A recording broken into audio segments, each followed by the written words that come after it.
আপনি তো দেখতেছি নতুন উদ্যোগ না? জি আপু। কবে থেকে শুরু করছেন এই পূজার জন্য? আজকে 4 দিন হলো। আজকে 4 দিন। কিরকম সেল হলো আজকে? আলহামদুলিল্লাহ মোটামুটি। ভালো। এটা কয় পিস এখানে ছিল? এটা হচ্ছে ভ্যানিলা ছিল, এটা 70 টাকা পিস বিক্রি করেছি। 70 টাকা পিস। জি, এটা হচ্ছে জার কেক 120 টাকা। 120 টাকা। জি, চকলেট ওভারলোড এটা হচ্ছে 135 টাকা।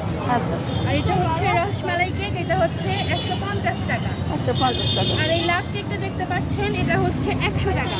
100 টাকা। জি, আচ্ছা। আর এগুলো 40 টাকা। 40 ছোটগুলো 40 টাকা করে। জি জি, এগুলো। ও আচ্ছা দেখাচ্ছি আচ্ছা। ভালো।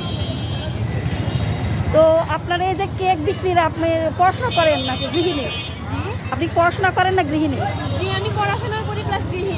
কিসে পড়েন? আমি অনার্স ফার্স্ট ইয়ার। মার্চ ফার্স্টে সেন্ট কলেজ। জি। আচ্ছা। তো এই আইডিয়াটা কিভাবে আসলো মাথায় যে কেক বিক্রি করা? ঢাকায় যখন দেখলাম যে কেকটা ভাইরাল হয়েছে ভালোই, তো আমিও ভাবলাম যে আমিও কেন না এটা করতে পারি না কেন। আচ্ছা অবশ্যই আচ্ছা, তার- অবশ্যই ভালো উদ্যোগ। পদ্মার ভিতর থেকে এত সুন্দর একটা উদ্যোগ অবশ্যই প্রশংসার যোগ্য।